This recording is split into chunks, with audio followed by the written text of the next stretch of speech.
Everyone, it's me Anjali Verma, your chemistry educator. और आज की इस वीडियो में हम डिस्कस करने वाले हैं अकरेंस ऑफ मेटल्स को इन डिटेल।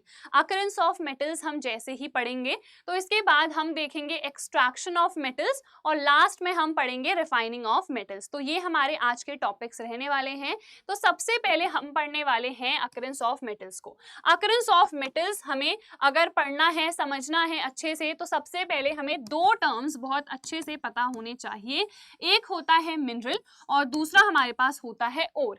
अब हमें ये जानना है कि मिनरल क्या होता है और ओर क्या होता है। तो देखो, अगर हम मिनरल की बात करें तो कोई भी आपके पास नेचुरली अकरिंग सब्सटेंस अगर है जिसको आप माइनिंग की हेल्प से ऑब्टेन कर सकते हो तो उसको आप मिनरल कहोगे। यानी कि नेचर में जो भी सब्सटेंस अकर कर रहा है, माइनिंग से आप जिसको ऑब्टेन कर पा रहे हो उसको आप क्या कहोगे? मिनरल कहोगे। ठीक है, ऐसे मिनरल को आप ओर कहोगे जहां से हम किसी भी मेटल को प्रॉफिटेबली क्या कर पाएंगे? एक्सट्रैक्ट कर पाएंगे। ठीक है, विच मीन्स ये इकोनॉमिकली वायबल होना चाहिए। यानी कि कोई भी ओर है तो उससे आप किसी भी मेटल को अच्छे से एक्सट्रैक्ट कर पा रहे हो। एक तो उसमें मेटल की क्वांटिटी ज्यादा होनी चाहिए। ठीक है, मेटल की क्वांटिटी उसमें ज्यादा होनी चाहिए और जो कॉस्ट ऑफ एक्सट्रैक्शन है वो भी ज्यादा नहीं होना चाहिए। ठीक है, तभी जाके तो वो क्या होगा? इकोनॉमिकली वायबल होगा, है ना।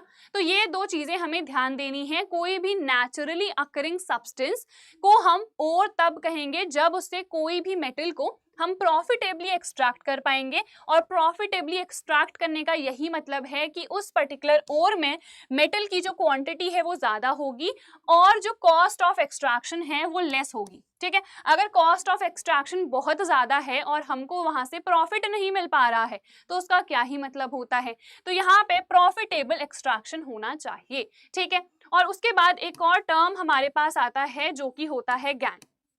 अब हमारे पास गैंग क्या होता है? तो गैंग होती है हमारे पास इम्प्योरिटीज।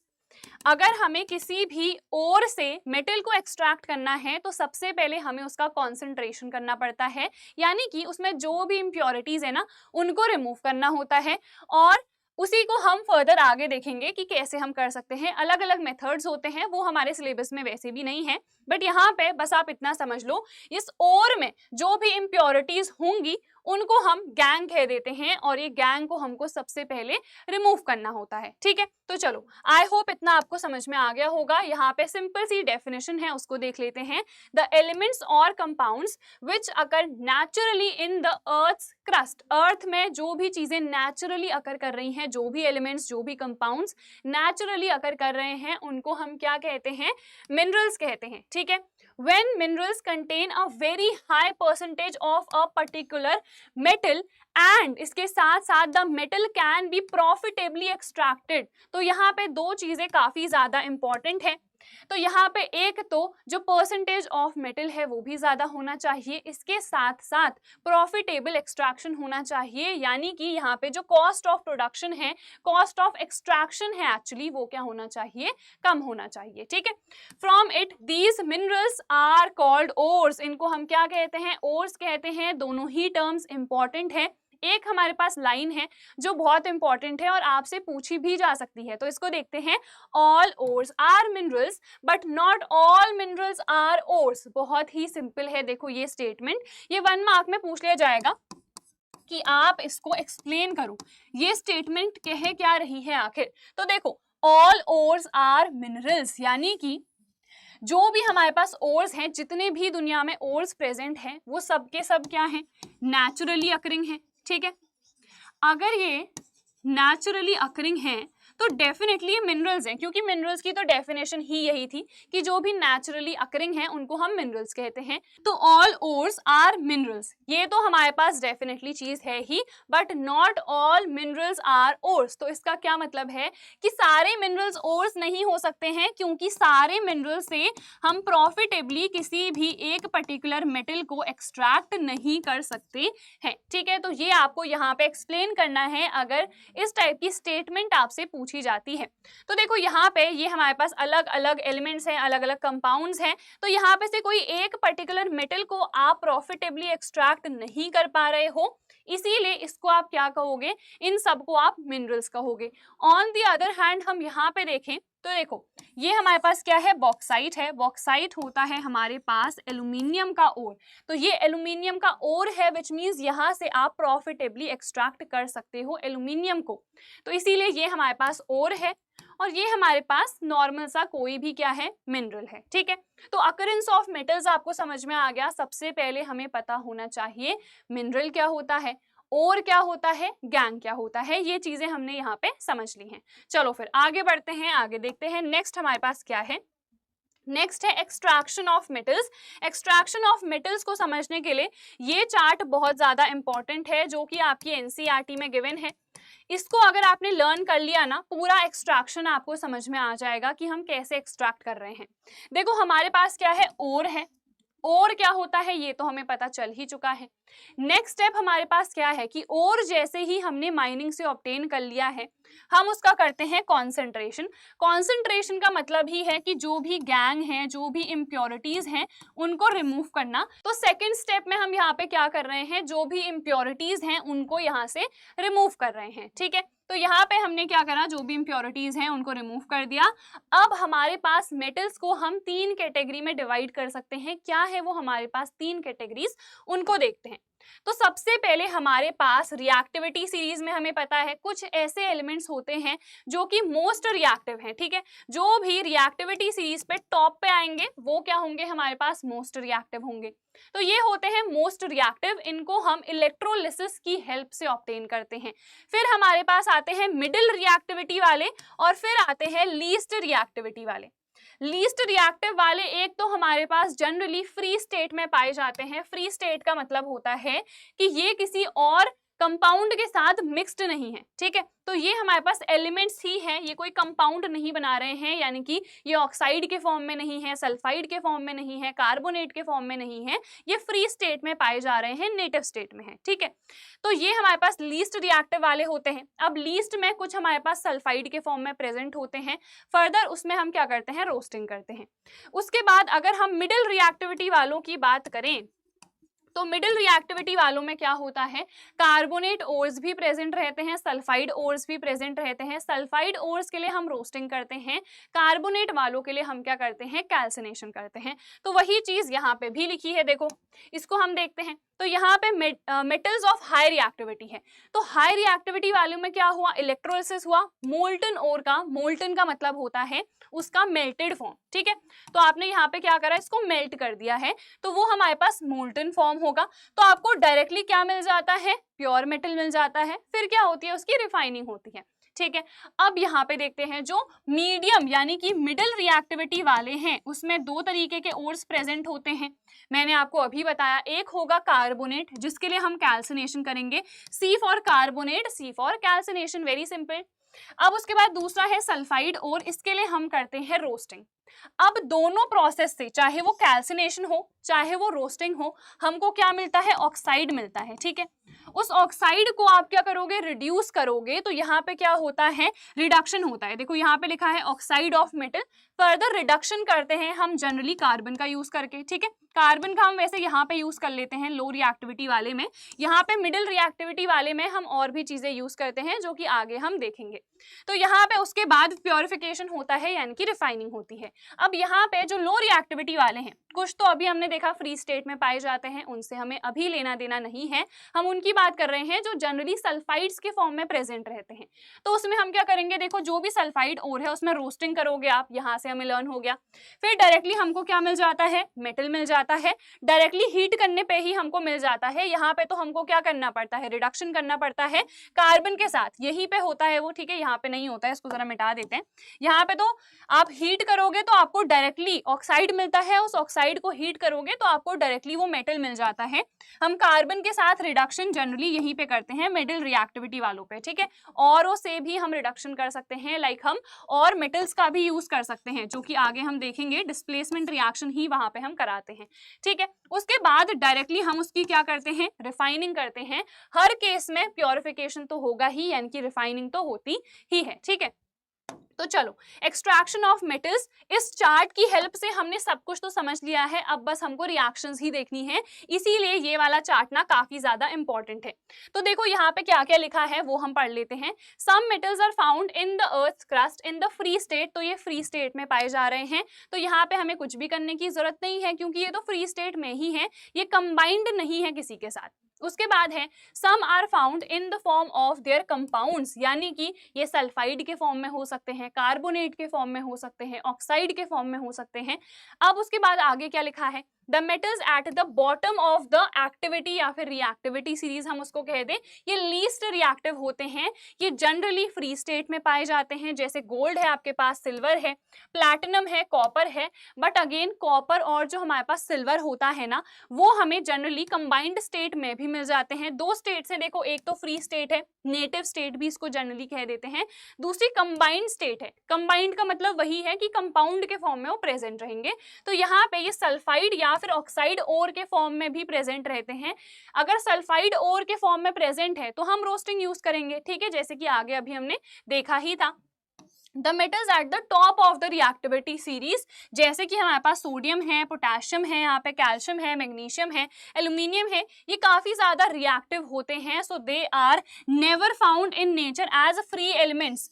फ्री स्टेट में ये कभी भी नहीं पाए जाएंगे, ये हमेशा कंबाइंड स्टेट में पाए जाते हैं, और इनके लिए हम किसका यूज करते हैं, इलेक्ट्रोलिसिस का यूज करते हैं, ठीक है। चलो आगे देखते हैं, the metals in the middle of the reactivity series, जो कि हमारे पास जिंक है, आयरन है, लेड है, ये हमारे पास मॉडरेटली रिएक्टिव है क्योंकि ये बीच में है रिएक्टिविटी सीरीज के। इसमें क्या लिखा है, they are found in the earth crust mainly as oxides, sulphides और कार्बोनेट। देखो अगर ये ऑक्साइड के फॉर्म में प्रेजेंट होंगे तो उस केस में आप डायरेक्टली क्या कर दोगे, रिडक्शन, तो आपको मेटल मिल जाएगा। सल्फाइड के केस में आप क्या करोगे, रोस्टिंग करोगे तो वो ऑक्साइड में चेंज होगा, फिर उसका रिडक्शन करोगे, फिर आपको मेटल मिलेगा।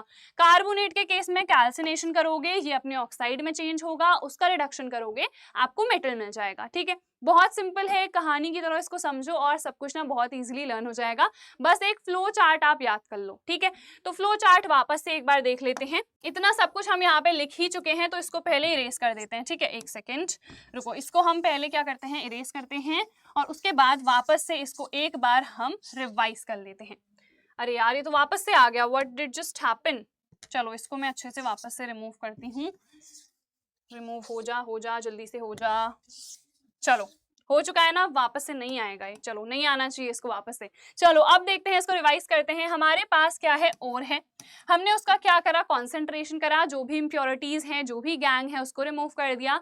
अब हमारे पास तीन कैटेगरीज में हमने मेटल्स को डिवाइड करा है। एक जो मोस्ट रिएक्टिव है, जो मोस्ट रिएक्टिव है तो हमें पता है ये फ्री स्टेट में नहीं पाए जाते हैं, कंबाइंड स्टेट में ही पाए जाते हैं, बट जो मोस्ट रिएक्टिव है उनके लिए हम इलेक्ट्रोलिसिस का यूज करते हैं। तो यहाँ पे हमने करा इलेक्ट्रोलिसिस, ठीक है। इलेक्ट्रोलिसिस आप जैसे ही करोगे आपको प्योर मेटल मिल जाएगा, फिर आप उसकी रिफाइनिंग कर सकते हो, प्योरिफिकेशन वहां पे कर सकते हो। हम आ जाते हैं मिडिल रिएक्टिविटी में। दो तरीके से यहाँ पे ओर्स प्रेजेंट हो सकते हैं, या तो कार्बोनेट ओर्स होंगे या फिर सल्फाइड। जो हमारे पास कार्बोनेट ओर है उनके लिए आप कैल्सिनेशन करोगे, कार्बोनेट कैल्सिनेशन। सल्फाइड के लिए रोस्टिंग करोगे। दोनों ही प्रोसेस से आपको ऑक्साइड मिलेगा, उस ऑक्साइड का आप रिडक्शन करोगे तो आपको डायरेक्टली क्या मिल जाएगा, मेटल, फिर आप उसको प्योरीफाई कर सकते हो। फिर यहाँ पे आ जाते हैं जो लो रिएक्टिविटी वाले हैं, जनरली सल्फाइड के फॉर्म में ओर्स प्रेजेंट रहते हैं, तो इसमें अगेन क्या करना है, रोस्टिंग करनी है। रोस्टिंग करोगे आपको मेटल मिल जाएगा डायरेक्टली, यहाँ पे रिडक्शन करना नहीं पड़ता है। जो भी ऑक्साइड ऑब्टेन होती है अगर आप उसको हीट ही कर दोगे तभी आपको डायरेक्टली मेटल मिल जाएगा, उसके बाद आप इसकी रिफाइनिंग कर सकते हो, ठीक है। तो आई थिंक समझ में आ गया होगा। अब हम आगे बढ़ते हैं, यहाँ पे ऊपर भी कुछ लिखा है हमने, the ores of many metals are oxides. क्यों होता है, यहाँ से क्वेश्चन पूछा जा सकता है कि जो हमारे पास ओर्स होते हैं मैक्सिमम मेटल्स की, वो ऑक्साइड क्यों होते हैं। इसका यही रीजन है क्योंकि हमें पता है ऑक्सीजन अबंडेंट है, ऑक्सीजन तो प्रेजेंट ही है। अब आपके दिमाग में ये भी क्वेश्चन आ रहा होगा कि नाइट्रोजन भी तो होती है, तो नाइट्राइड्स क्यों नहीं होते हैं, क्योंकि जो नाइट्रोजन होती है ना ये काफी ज्यादा इनर्ट होती है, ये लेस रिएक्टिव होती है, ठीक है। ऑक्सीजन रिएक्टिव होती है तो ऑक्सीजन रिएक्ट कर जाता है, बाकी मेटल्स के साथ रिएक्ट करेगा तो क्या बना देगा, ऑक्साइड फॉर्म कर देगा। जबकि नाइट्रोजन जो है हमारे पास इनर्ट होती है, लो टेम्परेचर्स पे ये बिल्कुल भी रिएक्ट नहीं करती है, इसीलिए नाइट्राइड्स हमें नहीं देखने को मिलते हैं, ठीक है। तो ये रीजन होगा हमारे पास, this is because oxygen is a very reactive element and it is very abundant on the earth. तो एक तो बहुत ज्यादा रिएक्टिव है और अबंडेंट भी है, हर जगह ऑक्सीजन है ही, और नाइट्रोजन इतनी ज्यादा अमाउंट में प्रेजेंट है, पर फिर भी नाइट्राइड्स क्यों नहीं प्रेजेंट होते हैं, क्योंकि हमारे पास नाइट्रोजन इनर्ट होती है, ठीक है। तो ये दोनों ही रीजंस हैं, एक तो ये बहुत रिएक्टिव है और दूसरा ये काफी अबंडेंट भी है, ठीक है। तो I hope it is clear. आगे बढ़ जाते हैं, एनरिचमेंट ऑफ ओर्स, वही है हमारे पास जो कॉन्सेंट्रेशन अभी हमने पढ़ा ना, कि हमारे पास कॉन्सेंट्रेशन हम कैसे करते हैं। तो कॉन्सेंट्रेशन करने के भी बहुत सारे तरीके होते हैं, फ्रोथ फ्लोटेशन जैसे हमने यहाँ पे बनाया हुआ है, तो ये भी एक हमारे पास मेथड है। तो यहाँ पे देखते हैं, ores mined from the earth are usually contaminated with large amounts of impurities, काफी सारी इम्प्योरिटीज होती हैं, सॉइल है, सैंड है, एक्सेट्रा। इनको हम क्या कहते हैं, गैंग, यानी कि जो भी इम्प्योरिटीज है उनको आप गैंग कहते हो, या फिर इनको जनरली हम मैट्रिक्स भी कहते हैं, ठीक है। अब उसके बाद क्या लिखा है, the impurities must be removed from the ore prior to the extraction. Obviously अगर आप एक्सट्रैक्ट कर रहे हो तो उससे पहले जो भी इम्प्योरिटीज हैं उनको रिमूव करना पड़ेगा। इसी को हम एनरिचमेंट ऑफ ओर भी कहते हैं या फिर कॉन्सेंट्रेशन ऑफ ओर भी कहते हैं, जिसके लिए काफी सारे प्रोसेस होते हैं जो कि हमारे सिलेबस में नहीं है, तो हमको अभी नहीं पढ़ना है, ठीक है। तो हम आगे बढ़ जाते हैं। आगे हमारे पास अब आने वाली है reactions, extracting metals low in the reactivity series. जो हमारे पास मेटल्स हैं जो रिएक्टिविटी सीरीज में नीचे पे आ रहे हैं, तो उनको हमको देखना है। metals low in the activity series are very unreactive. The oxides of these metals can be reduced to metals by heating alone. तो ये उतने ज़्यादा रिएक्टिव तो है नहीं ऑब्वियसली, तभी जाके हम इनको इजीली एक्सट्रैक्ट कर सकते हैं। बिकॉज देखो, अगर ये low in the reactivity series आ रहे हैं which means these are less reactive, है ना, तो ये लेस रिएक्टिव है। तो यहाँ पे अगर इसका ऑक्साइड भी बन रहा है तो ये ऑक्साइड यानी कि ऑक्सीजन के साथ रहना नहीं चाह रहा है, कह रहा है भैया जाओ। तो यहाँ पे अगर आप उसको हीट भी कर दोगे ना, वो ऑक्सीजन को छोड़ देगा, उसका साथ ही छोड़ देगा, ठीक है। तो यहाँ पे वही होता है, देखो हमारे पास सिनाबार क्या होता है, HgS, मरकरी का ये और होता है, पूछा भी जा सकता है, नोट डाउन कर लो। सिनाबार हमारे पास Hg यानी कि मरकरी का और होता है, और इसका फॉर्मूला क्या होता है, HgS होता है। तो देखो HgS है यानी कि सल्फाइड है, तो इधर पे क्या होगी, रोस्टिंग होगी। रोस्टिंग का मतलब होता है कि हम एयर के साथ हीट कर रहे हैं, ठीक है, और यहाँ पे एक्सेस ऑफ एयर होता है, ठीक है, एयर के साथ हीट कर रहे हैं अगर हम कह रहे हैं, यानी कि ऑक्सीजन यहाँ पे काफी ज्यादा अमाउंट में प्रेजेंट होती है, यहाँ पे लिमिटेड एयर नहीं होती है, ठीक है। तो आप जैसे ही इसको हीट करोगे तो यहाँ पे देखो क्या मिलेगा, हमें ऑक्साइड मिलेगा और SO2 गैस यहाँ पे रिलीज होगी। अब इस HgO को जैसे ही आप हीट करोगे ना, तो हमने क्या लिखा था, बाय हीटिंग अलोन, आप जैसे ही हीट करोगे तो ये ऑक्सीजन का साथ ही छोड़ देगा, ऑक्सीजन निकल गई बाहर और यहाँ पे क्या ऑब्टेन हो गया, Hg यानी कि मर्करी ऑब्टेन हो चुका है, ठीक है। उसके बाद चैल्कोसाइट Cu2S, ये काफी ज्यादा इंपॉर्टेंट है, इसको हम कॉपर ग्लैंस भी कहते हैं, ठीक है, एक और नेम है कॉपर ग्लैंस। और क्या होगा, इसको हम क्यूपरस सल्फाइड भी कहते हैं। तो इसको आप जैसे ही हीट करोगे तो यहाँ पे देखो क्यूपरस ऑक्साइड मिलेगा, इसके साथ साथ SO2 गैस यहाँ पे रिमूव होगी। ये चीज वैसे मैंने आपको बताई थी, Cu+ और Cu2+ दोनों ही हमारे पास अलग अलग आयंस होते हैं। इसको हम क्या कहते हैं, क्यूपरस कहते हैं, इसको हम क्या कहते हैं, क्यूपरिक कहते हैं, ठीक है।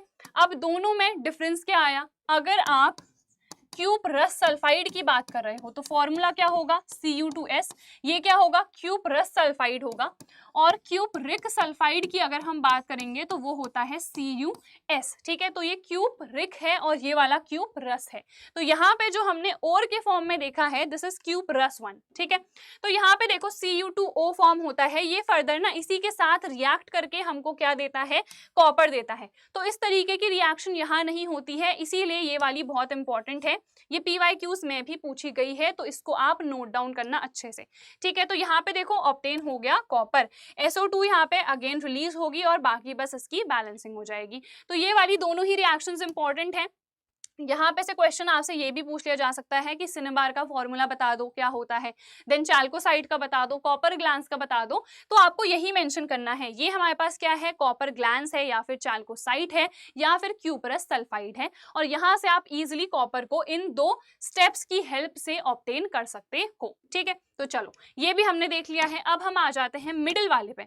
तो middle of the reactivity series पे तो मैंने आपको बताया ही है। हमारे पास मिडिल में हमने दो प्रोसेस देखे थे।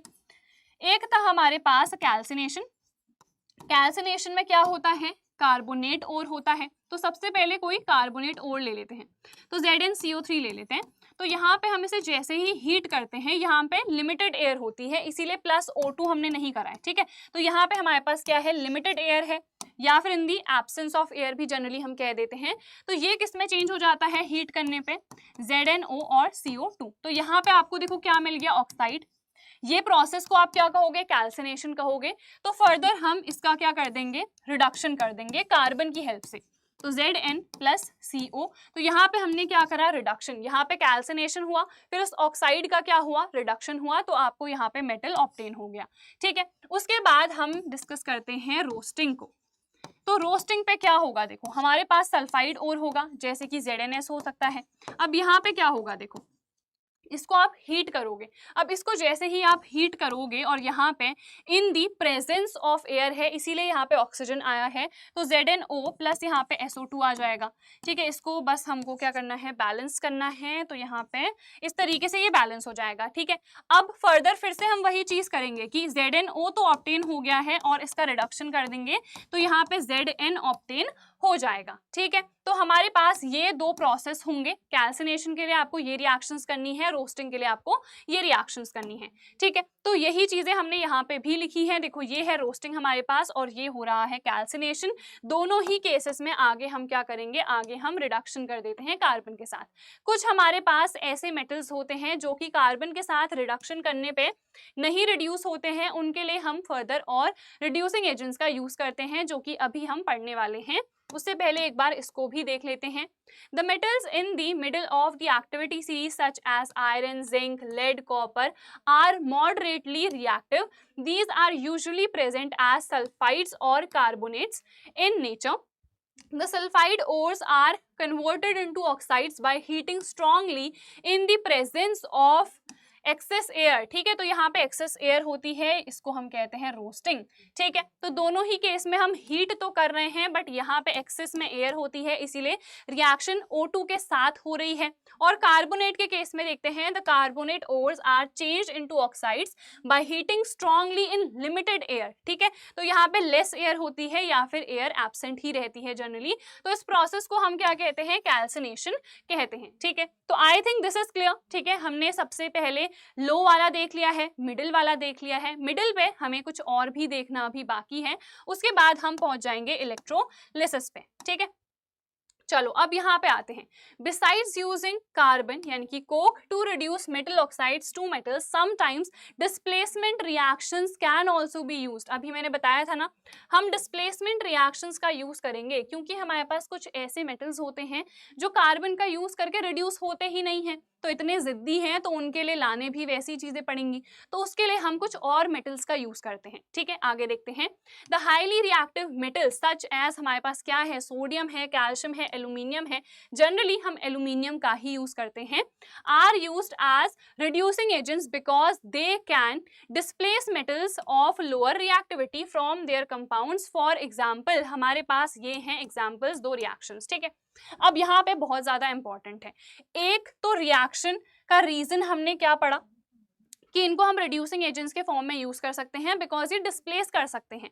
तो यहाँ पे डिस्प्लेसमेंट रिएक्शन तो यूज हो ही रही है, ये रेडॉक्स रिएक्शन भी है हमारे पास।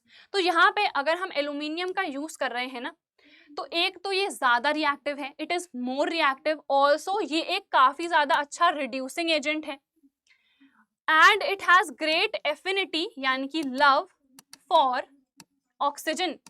अगर इसको ऑक्सीजन से ज्यादा प्यार है तभी जाके तो ये खुद ऑक्सीजन को ले लेगा और दूसरे को क्या कर देगा, रिड्यूस कर देगा। इसीलिए तो ये क्या है, रिड्यूसिंग एजेंट। हमें पता है जिसमें भी क्या होता है, ऑक्सीडेशन होता है, वो खुद में क्या होता है, अच्छा रिड्यूसिंग एजेंट होता है। तो तो 3 तरीके से इस तरीके का कोई भी क्वेश्चन आएगा तो आप आंसर कर सकते हो कि क्यों आप एल्यूमिनियम को यूज करते हो। आप एल्यूमिनियम को इसलिए यूज करते हो for such kind of reactions, जिसको हम थर्माइट रिएक्शन भी कहते हैं, हम इसलिए यूज करते हैं। एक तो ये ज्यादा रिएक्टिव है तो इजीली डिस्प्लेस कर देगा, तो यहाँ पे डिस्प्लेसमेंट रिएक्शन हो जाएगी। दूसरा, ये अच्छा रिड्यूसिंग एजेंट होता है। तीसरा, आप इस तरीके से भी लिख सकते हो that it has great affinity और ग्रेट लव फॉर ऑक्सीजन, तो खुद ये ऑक्सीजन को ले लेता है और दूसरे सब्सटेंस को रिड्यूस कर देता है। ठीक है, आपका तरीका है कि आप कैसे लिखोगे, आपको अल्टीमेटली चीज यही एक्सप्लेन करनी है। ठीक है, चलो आगे देखते हैं। यहाँ पे रिएक्शन अब हम देखते हैं। रिएक्शन हमारे पास बहुत इंपॉर्टेंट है। दोनों ही रिएक्शंस को हम कहते हैं थर्माइट रिएक्शन। थर्माइट रिएक्शन कहने के पीछे भी हमारे पास रीजन है। थर्माइट, थर्मल वर्ड किसके लिए आता है? हीट के लिए आता है ना, और यहाँ पे काफी ज्यादा अमाउंट में हीट निकलती है बाहर, जिसकी वजह से ये एक एक्सोथर्मिक प्रोसेस होता है, तो इसीलिए हम इसको थर्माइट रिएक्शन भी कहते हैं। ठीक है, जो थर्माइट रिएक्शंस होती हैं उनके लिए हम जनरली एल्यूमिनियम का ही यूज करते हैं, और क्यों करते हैं आपको मैंने अभी 3 तरीके से बता दिया है। तो यहाँ पे देखो एल्यूमिनियम का यूज कर रहे हैं, तो यहाँ पे MnO2 जो है इसको इसने रिड्यूस कर दिया है किसमें? Mn में। Fe2O3 था, इसको एल्यूमिनियम ने किसमें रिड्यूस कर दिया है? Fe में। इसके साथ साथ यहाँ पे इतनी ज्यादा अमाउंट में हीट रिलीज होती है कि इसको हम, ये जो हीट निकल रही है ना, रेलवे ट्रैक्स को जोड़ने के लिए यूज कर लेते हैं, तो इसीलिए इसको हम थर्माइट रिएक्शन कह रहे हैं, क्योंकि काफी ज्यादा अमाउंट में हीट निकल रही है, hence it is an exothermic reaction. And ये जो थर्माइट रिएक्शन है इसका यूज हम रेलवे ट्रैक्स को ज्वाइन करने के लिए करते हैं, इसके साथ साथ क्रैक्ड मशीन पार्ट्स को भी जोड़ने के लिए हम इसका यूज करते हैं। तो बहुत सारे तरीके से यहाँ पे क्वेश्चंस पूछे जा सकते थे, जो कि आई होप मैंने आपको अच्छे से एक्सप्लेन कर दिया होगा और आपको समझ में आ गया होगा। नहीं भी आती है कोई भी चीज समझ में तो आप कमेंट सेक्शन में उसको लिख सकते हो। ठीक है, तो यहाँ पे चलो इतना तो हमने समझ लिया है। अब हम आते हैं top of the reactivity series पे। अब top of the reactivity series पे अभी हमने कहा कि हम यूज करेंगे इलेक्ट्रोलिसिस का। ठीक है, तो यहाँ पे हम बहुत अच्छे तरीके से अब समझते हैं इलेक्ट्रोलिसिस को। अब देखो इलेक्ट्रोलिसिस के लिए हम NaCl ले लेते हैं। NaCl से हमें क्या ऑब्टेन करना है? Na यानी कि सोडियम, और इसका हम मोल्टन फॉर्म लेंगे, तो हम मोल्टन ओर लेंगे। मोल्टन का मतलब अभी मैंने आपको बताया कि उसका मेल्टेड फॉर्म हम लेंगे। तो यहाँ पे देखो हम क्या करते हैं, इलेक्ट्रोलिसिस में 3 चीजें लेते हैं। एक तो हमारे पास आएगा इलेक्ट्रोलाइट, और इलेक्ट्रोलाइट इस केस में क्या होगा? NaCl होगा ऑब्वियसली। मोल्टन है तो यहाँ पे पानी प्रेजेंट नहीं होगा। ठीक है, उसके बाद हम यहाँ पे इलेक्ट्रोड्स लेते हैं। हमें पता है लेफ्ट वाला मैंने आपको सिखाया है ना, loan, L for left, O for oxidation, AN for anode.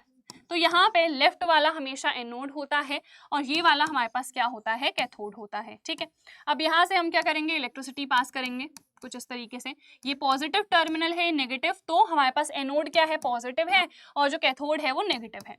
अब देखो NaCl जैसे ही ब्रेक होगा ना अपने आयन में, तो रिएक्शन क्या होती है हमारे पास? NaCl ब्रेक हुआ, इसने क्या बनाया? Na+ और Cl-। अब आप देखो ये क्या है? कैटायन। कैटायन क्या होता है? पॉजिटिव। कैटायन हमेशा कैथोड पे जाता है, क्योंकि कैथोड क्या होता है? नेगेटिव होता है। तो यहाँ पे कैथोड और एनोड पे रिएक्शंस होंगी ऑब्वियसली। तो यहाँ पे मैंने कैथोड लिख दिया है, यहाँ पे मैंने एनोड लिख दिया है। अब देखो कैथोड पे Na+ आएगा, तो Na+ क्या करेगा ना, एक इलेक्ट्रॉन को एक्सेप्ट करेगा और ये Na में चेंज हो जाएगा। ये प्रोसेस कौन सा हो रहा होगा? यहाँ पे रिडक्शन का हो रहा होगा। अभी देखो मैंने आपको बताया था ना, एनोड पे क्या होगा? हमेशा ऑक्सीडेशन होगा, तो इसका उल्टा दूसरे वाले इलेक्ट्रोड पे हो जाएगा। तो कैथोड पे क्या हो रहा है? रिडक्शन हो रहा है। फिर देखो Cl- क्या है हमारे पास? एनायन है, तो एनायन कहाँ पे जाएगा? एनोड पे, क्योंकि एनायन नेगेटिव है और कैथोड क्या है? पॉजिटिव है। तो ये क्या करेगा? ये Cl में चेंज हो जाएगा और एक इलेक्ट्रॉन को खुद से बाहर निकाल देगा। तो ये प्रोसेस कौन सा हो रहा होगा? ऑक्सीडेशन का हो रहा होगा। फिर हमें पता है Cl हमेशा मॉलिक्यूल के फॉर्म में एग्जिस्ट करता है, तो ये 2 रिएक्शंस हमारे पास यहाँ पे होंगी। ठीक है, तो देखो कैथोड पे क्या ऑब्टेन हो गया है? सोडियम। तो हमें यही तो एक्सट्रैक्ट करना था, हमें तो इसी से मतलब था, तो बस हमारे पास ये प्रोसेस हो गया। ठीक है, ये डायग्राम को देख लेते हैं, वही है जो मैंने आपको अभी बना के दिखाया है। ये पॉजिटिव टर्मिनल है, ये नेगेटिव टर्मिनल है। यहाँ पे Cl2 ऑब्टेन हो रहा है एनोड पे, कैथोड पे यहाँ पे सोडियम आके डिपॉजिट हो गया है। देखो Na+ यहाँ जा रहा है और Cl- यहाँ पे जा रहा है, और इलेक्ट्रॉन इस तरीके से यहाँ पे ट्रैवल कर रहा है, क्योंकि क्लियरली हमने देखा इलेक्ट्रॉन इसको एक्सेप्ट करना है और ये क्या कर रहा है, रिमूव कर रहा है। तो इसने रिमूव करा इलेक्ट्रॉन और इसने क्या कर लिया, उसको एक्सेप्ट कर लिया। तो बहुत ही सिंपल सा ये डायग्राम है और यहाँ पे अब हम देखते हैं क्या क्या चीजें लिखी हुई हैं। The metals high up in the reactivity series are very reactive. They cannot be obtained from their compounds by heating with carbon. तो कार्बन के साथ रिडक्शन करने पे आप इनको ऑब्टेन नहीं कर सकते हो, इसीलिए हम इनको इलेक्ट्रोलिसिस की हेल्प से क्या करते हैं, ऑब्टेन करते हैं। For example carbon can not reduce the oxides of sodium, magnesium, calcium, aluminium etc. to the respective metals. This is because these metals have greater affinity, more affinity for oxygen than carbon.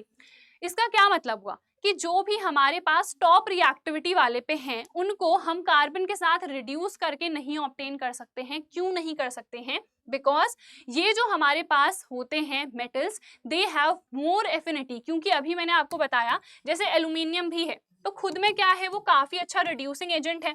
अगर वो एक अच्छा reducing agent है तो वो क्या करना चाहता है, वो ऑक्सीजन को एक्सेप्ट करना चाहता है। It has great love, great affinity for oxygen, तो वो खुद ऑक्सीजन को एक्सेप्ट करना चाहता है। अगर वो खुद ही ऑक्सीजन को एक्सेप्ट करेगा, ऑक्सीजन को अपने पास रखेगा, तो वो कैसे ही रिड्यूस होगा, नहीं हो पाएगा, है ना। तो इसीलिए हम क्या करते हैं, यहाँ पे इलेक्ट्रोलिसिस का यूज करते हैं। तो ये चीज आई होप आपको समझ में आ गई होगी कि ये जो लाइन हमने यहाँ पे है ना, इसका मतलब क्या है। It is very much related to the aluminium part that we just studied. ठीक है, ये क्वेश्चन इंपॉर्टेंट है, पूछा जाता है। एग्जैक्ट सेम लाइन अपनी लैंग्वेज में आपको लिखनी है। अब यहाँ पे these metals are obtained by electrolytic refining, sorry electrolytic reduction. तो यहाँ पे इलेक्ट्रोलिटिक रिडक्शन हम यूज कर रहे होंगे। रिफाइनिंग तो अभी हम आगे पढ़ेंगे जब हम देखेंगे कि कॉपर की हम रिफाइनिंग कैसे कर सकते हैं। यहाँ पे हम इलेक्ट्रोलिटिक रिडक्शन पढ़ रहे हैं, इसी को हम सिंपली क्या कहते हैं, इलेक्ट्रोलिसिस भी कहते हैं। इलेक्ट्रोलिसिस भी कह सकते हो और इलेक्ट्रोलिटिक रिडक्शन भी कह सकते हो। ठीक है, तो रिएक्शंस तो मैंने आपको दोनों ही बता दी हैं कैसे आपको लिखनी है। Similarly aluminium is obtained by the electrolytic reduction of aluminium oxide यानी कि Al2O3। तो देखो इस केस में यहाँ पे हम प्लस सी नहीं करेंगे। क्यों नहीं करेंगे? क्योंकि अभी मैंने आपको बताया Al2O3 का तो हम यूज कर रहे थे, क्योंकि ये हमारे पास क्या होता है, सॉरी नॉट Al2O3, हम Al का यूज कर रहे थे ना। ये रही रिएक्शन, हम किसका यूज कर रहे थे, Al का यूज कर रहे थे, क्योंकि ये किस में बदलना चाहता है, ये Al2O3 में ही बदलना चाहता है। इसको बहुत ज्यादा प्यार है ऑक्सीजन से, अच्छा रिड्यूसिंग एजेंट है। तो अगर इसको मुझे क्या करना है, रिड्यूस करना है एल्यूमिनियम में, तो मैं कार्बन के साथ तो नहीं कर सकती हूँ, बिकॉज एल्यूमिनियम को ज्यादा प्यार है ऑक्सीजन से, तो खुद ही वो खुद के पास ऑक्सीजन ले लेगा, तो कभी रिड्यूस होगा। तो इसीलिए इसको भी हम कौन सी मेथड से करते हैं ऑब्टेन, Al2O3 को अगर आपको रिड्यूस करना है एल्यूमिनियम में, तो आप कैसे करोगे, आप हर केस में इलेक्ट्रोलिसिस का यूज करोगे। कार्बन के साथ आप रिडक्शन नहीं कर सकते हो। ठीक है, तो आई थिंक ये आपको समझ में आ गया होगा। आगे बढ़ जाते हैं, लास्ट टॉपिक है आई थिंक अब हमारे पास, और वो लास्ट टॉपिक क्या है, वो लास्ट टॉपिक है रिफाइनिंग ऑफ मेटल्स। तो ये भी ना मेरा तो बड़ा फेवरेट सा टॉपिक है। इसके लिए मैं डायग्राम बनाती हूँ, भले ही थोड़ा सा गंदा बनाऊंगी, बट कोई बात नहीं, काम चला लेना। ये मैंने क्या लिया है, एक बीकर लिया है, इसमें रिएक्शन होने वाली है। तो हमें पता है अगेन रिफाइनिंग के लिए भी हम किसका यूज करते हैं, यहाँ पे लिख देती हूँ, हम रिफाइनिंग के लिए भी इलेक्ट्रोलिसिस का ही यूज करते हैं। तो यहाँ पे इलेक्ट्रोलिसिस के लिए अभी मैंने आपको बताया, एक तो आप इलेक्ट्रोलाइट का यूज करोगे और दो आपके पास क्या होंगे, इलेक्ट्रोड्स होंगे। इसमें से ये आपके पास क्या होगा, एनोड। अब एनोड को हम बनाते हैं इम्प्योर कॉपर, और जो हमारे पास ये है कैथोड, कैथोड को हम बनाते हैं प्योर कॉपर। ठीक है, क्यों बनाते हैं इसका भी रीजन होता है। जो हमारे पास एनोड है, यहाँ पे से जो इम्प्योर कॉपर है वो अपने आयन में बदलता है, तो वहां से आयन यहाँ रिलीज होता है। ठीक है, इलेक्ट्रोलाइट जो है वो हम CuSO4 लेते हैं, कॉपर सल्फेट, जो कि हमारे पास ब्लू कलर का होता है, हमें पता है। फिर यहाँ पे से आयन जाके डिपॉजिट होता है, तो कैथोड पे हमेशा डिपॉजिशन होता है, तो इसको हम प्योर कॉपर के फॉर्म में ही रॉड लेते हैं, सो दैट जितना भी हमारे पास प्योर कॉपर है वो हमको कैथोड पे ही मिलता रहे। ठीक है, समझ में आ गया। हमारे पास एनोड इम्प्योर कॉपर है, कैथोड प्योर कॉपर है, इलेक्ट्रोलाइट हमारे पास CuSO4 है। ठीक है, अब होगा क्या, यहाँ पे ये देखते हैं। अभी हमने देखा एनोड पे भी रिएक्शन होती है और कैथोड पे भी रिएक्शन होती है। अब यहाँ पे रिएक्शन क्या होती है वो हमको देखना है। ठीक है, तो यहाँ पे सबसे पहले मैं एनोड पे देखती हूँ। चलो ठीक है, एनोड देखो अगेन कॉपर है ना, तो ये कॉपर मैंने आपको बताया किस में बदल जाता है, Cu2+ में। अब चार्ज तो दोनों साइड बैलेंस होना चाहिए ना। देखो यहाँ पे चार्ज कितना है, 0 है, यहाँ पे 2 प्लस है, 2 प्लस को कैंसिल करने के लिए 2 माइनस आने पड़ेंगे, तो इसीलिए 2 इलेक्ट्रॉन को ये बाहर निकाल देता है। तो ये प्रोसेस मेरे पास क्या होगा, ऑक्सीडेशन का होगा। जहां पे भी लॉस ऑफ इलेक्ट्रॉन होता है ना, तो उसको हम ऑक्सीडेशन ही कहते हैं, ठीक है। उसके बाद कैथोड पे क्या होगा, मैंने आपको कहा कैथोड पे होता है डिपोजिशन। तो यहाँ पे से कॉपर अपने आयन में बदला, Cu2+ यहाँ पे आ गया, ये Cu2+ जाके कहाँ डिपॉजिट हो जाता है, ये कैथोड पे डिपॉजिट हो जाता है। तो यहाँ पे क्या होगा, यहाँ पे आप वो भी बना देना बैटरी, ठीक है। इस तरीके से ये पॉजिटिव टर्मिनल पे है, ये नेगेटिव टर्मिनल पे। तो ये आयन आया कहाँ पे, कैथोड पे आया, इसने 2 इलेक्ट्रॉन्स को क्या करा, एक्सेप्ट करा। 2 इलेक्ट्रॉन्स कहाँ से ट्रैवल करेंगे, देखो यहाँ से वहां जाएंगे, ठीक है। हम क्लियरली देख पा रहे हैं ना, 2 इलेक्ट्रॉन ये निकाल रहा है एनोड, तो ये 2 इलेक्ट्रॉन इधर से इधर जाएंगे और ये 2 इलेक्ट्रॉन फिर इसको ले लेगा, ठीक है। तो यहाँ पे वही चीज हो रही है, ये जो 2 इलेक्ट्रॉन्स आए, कैथोड ने इसको एक्सेप्ट करे और ये कॉपर में बदल गया। तो ये प्रोसेस मेरे पास कौन सा हो रहा है, ये प्रोसेस मेरे पास रिडक्शन का हो रहा है, ठीक है। तो यहाँ पे बस इतना ही हमको समझना था। तो हमें क्लियरली दिख रहा है कैथोड पे प्योर कॉपर जाके क्या हो रहा है, डिपॉजिट। अब यहाँ पे ये तो इम्प्योर कॉपर था ना, जो भी इम्प्योरिटीज होती हैं वो नीचे आके सेटल हो जाती हैं एनोड के ही, ठीक है। तो ये जो भी इम्प्योरिटीज हैं एनोड के नीचे आके सेटल हो गई और इसको क्या कहते हैं, एनोड मड कहते हैं। तो ये भी बहुत ज़्यादा इंपॉर्टेंट है कि इसको हम क्या कहते हैं, एनोड मड कहते हैं। ये जो भी चीज़ें इंपॉर्टेंट हैं मैंने आपको बता दी हैं। अब यहाँ पे हम देख लेते हैं क्या लिखा है। In this process the impure metal is made the anode, बता दिया मैंने आपको। Thin strip of pure metal, इसको हम क्या बनाते हैं, कैथोड बनाते हैं। सोल्यूशन ऑफ मेटल सॉल्ट, जिसको हम यहाँ पे CuSO4 ले रहे हैं, ठीक है, तो उसको हमने इलेक्ट्रोलाइट बनाया हुआ है। The soluble impurities go into the solution whereas the insoluble impurities, जो भी घुली नहीं है, ऑब्वियसली जो घुल गई है वो तो उसी में डिसॉल्व हो जाएंगी, जो घुली नहीं है वो आके यहाँ पे सेटल होती हैं इम्प्योरिटीज, और उन्हीं को हम क्या कहते हैं, एनोड मड कहते हैं, क्योंकि एनोड के ही नीचे आके ये इकट्ठा होती हैं। ये है हमारे पास डायग्राम, जो कि हम बहुत अच्छे से समझ ही चुके हैं। तो बस यहाँ पे हमें और कुछ नहीं करना है, हम सारी ही चीजें समझ चुके हैं। सो that is it for refining, ये सारी चीजें आपको करनी है। बाकी जितनी भी चीजें हैं वो सारी ही हम डिस्कस कर चुके हैं। सो that is it for this video. I hope आपको ये वीडियो पसंद आई होगी। इसके अलावा भी ना काफी सारी वीडियोस मैंने आपके लिए डाल रखी हैं, जिनको आप चैनल पे जाके देख सकते हो। सारी प्लेलिस्ट अपडेटेड हैं, सारी प्लेलिस्ट बनी हुई हैं, तो आप वहां से भी बाकी वीडियोस चेक कर सकते हो। So that is it for this video. मिलते हैं नेक्स्ट वीडियो में। Bye everyone, take care and all the very best.